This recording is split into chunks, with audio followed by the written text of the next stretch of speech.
In a remote forest in New Zealand in January 2021, an otherworldly face emerged from the shadows, defying logic and connecting with ancient legends of a mysterious Bigfoot-like creature known as the Moiho Man.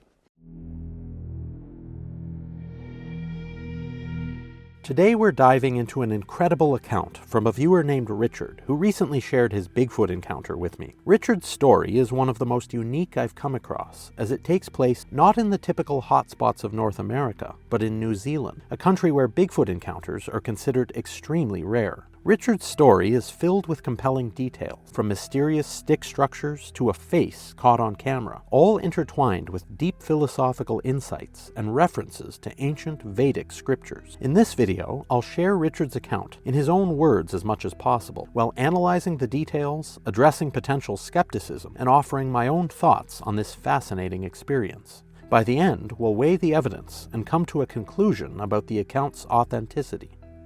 Section 1. The Encounter.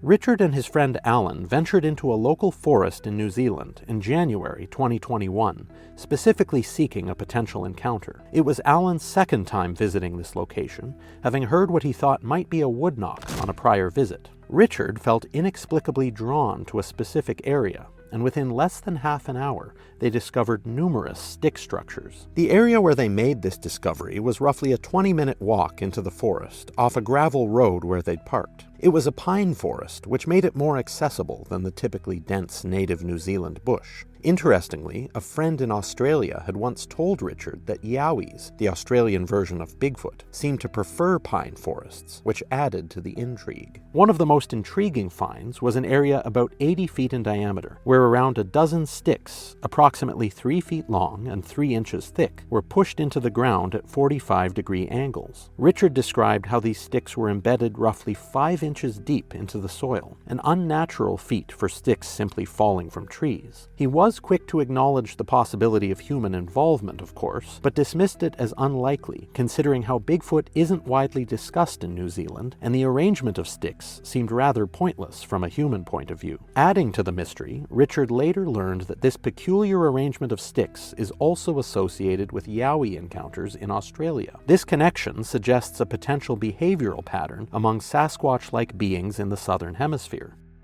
Interjection 1. My analysis of the stick structures. This detail about the sticks is compelling for several reasons. The deliberate placement and uniformity of their angles strongly suggest intelligent design. Let's start with the natural explanation. Could a storm, strong winds, or even gravity cause this? While random occurrences can occasionally lodge sticks into the ground, the sheer number, all placed at an identical angle and in such a confined area, challenges this idea. For this to happen naturally, you'd need an extraordinary combination of events, which feels improbable in this context. Now, let's consider the human element. A skeptic might argue that the sticks were deliberately arranged by someone as a prank, or as part of a survival training exercise. However, Richard's point about the relative obscurity of Bigfoot in New Zealand is key here. Why would someone go to a random patch of logging forest and take the time to create something this intricate, leaving it undiscovered until now? It's not impossible, but it's certainly unlikely. What's particularly fascinating is the behavioral parallel to Yowie activity in Australia. This implies a broader, regional consistency in the actions of these beings, suggesting a cultural or instinctual behavior. The sticks might serve as markers, warnings, or even part of a ritual. Without further study, we can only speculate, of course, but the implications are certainly thought-provoking. Section 2. The Thumps and the Atmosphere.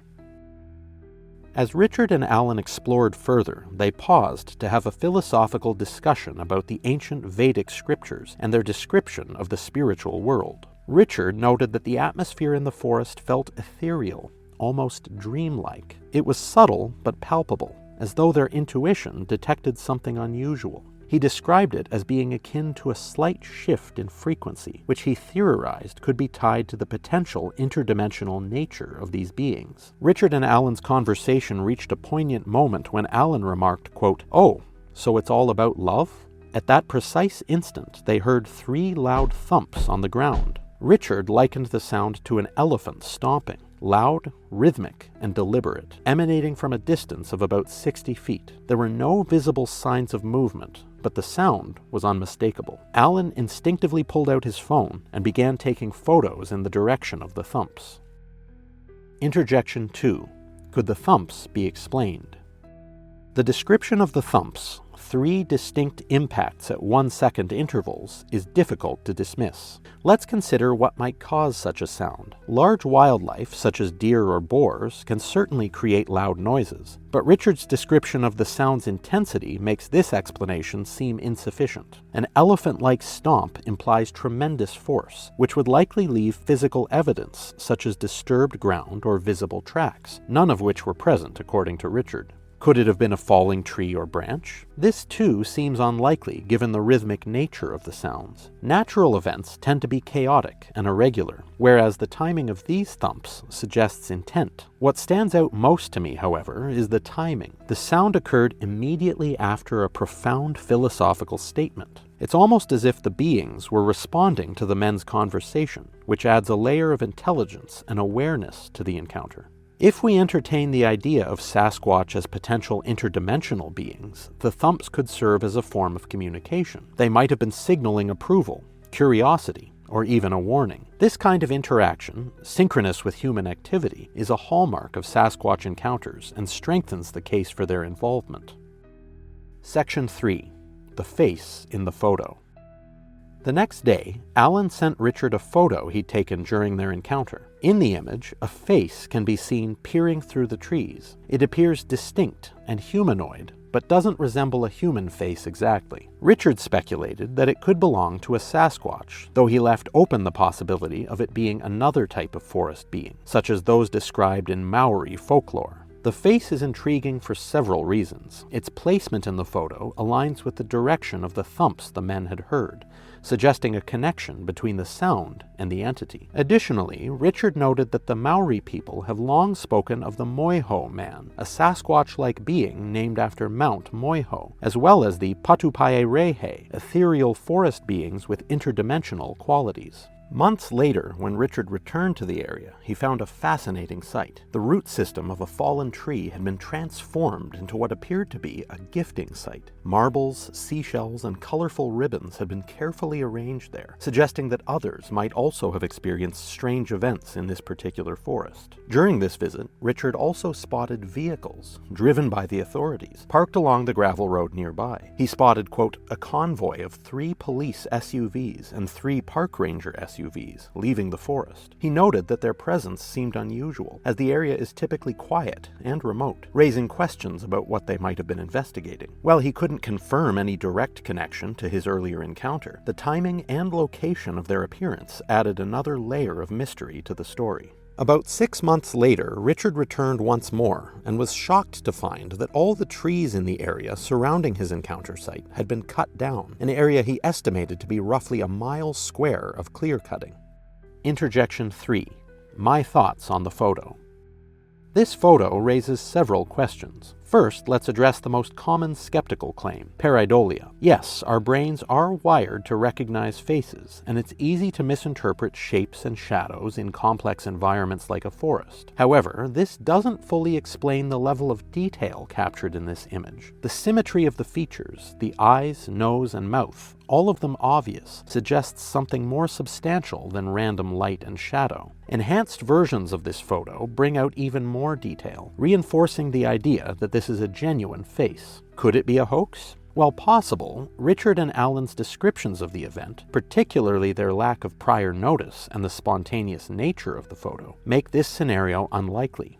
If Richard was perpetrating a hoax, why wouldn't he report spotting the being at the time instead of only afterwards in a photograph? The photo's alignment with the other elements in their experience, the thumps, the ethereal atmosphere, and the stick structures, creates a cohesive narrative that's hard to ignore. If this was indeed a Sasquatch, it appears to be a younger individual, based on the size and proportions of the face. Alternatively, as Richard suggests, it could be another type of mysterious forest being. The connection to the Maori folklore adds an additional layer of intrigue, suggesting that these entities have been part of local cultural knowledge for centuries.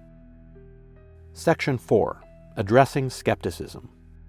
Skeptics often dismiss such encounters as misinterpretations or hoaxes. Let's take a closer look at the common arguments and address them thoroughly. The stick structures. Skeptics may argue that the stick structures were simply natural formations or human-made. While nature can produce oddities, the precise placement of the sticks, as we've covered, at uniform 45-degree angles and embedded in the ground, suggests intent. If this were human-made, we'd have to ask, who would create such a pattern in a remote forest? And for what purpose? Without evidence of recent human activity, this explanation loses its strength. Furthermore, the similarity to Yowie activity in Australia, which is independently documented, suggests a pattern of behavior beyond mere coincidence. The thumps. Natural explanations like falling trees or animal movement doesn't account for the rhythmic, deliberate nature of the thumps. The sound's intensity, described as elephant-like, indicates significant force. If it were an animal, we'd expect accompanying visual or auditory signs, like movement or vocalizations, none of which were present. The synchrony with the men's conversation adds another layer of complexity. Could this be a coincidence?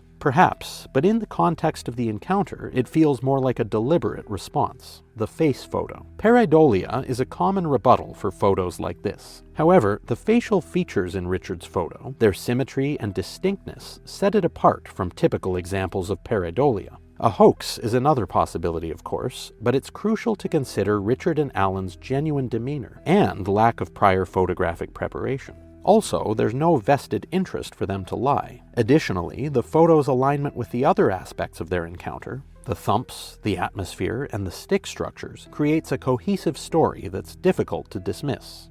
The ethereal atmosphere. Some may claim the feeling Richard described was purely psychological. While it's true that human perception can be influenced by expectations or emotions, the subtlety of his description suggests otherwise. He wasn't overwhelmed or imagining things. He wasn't drunk or on drugs. He described a slight shift, akin to intuition. This detail aligns with reports of Sasquatch encounters involving heightened awareness or unusual environmental sensations, lending further credibility to Richard's experience. By addressing these skeptical claims, we see that while alternative explanations exist, they often fall short when viewed in the broader context of Richard's encounter. It's the combination of these elements, the sticks, the thumps, the atmosphere, and the photo, that creates such a compelling case. Conclusion. Weighing the evidence.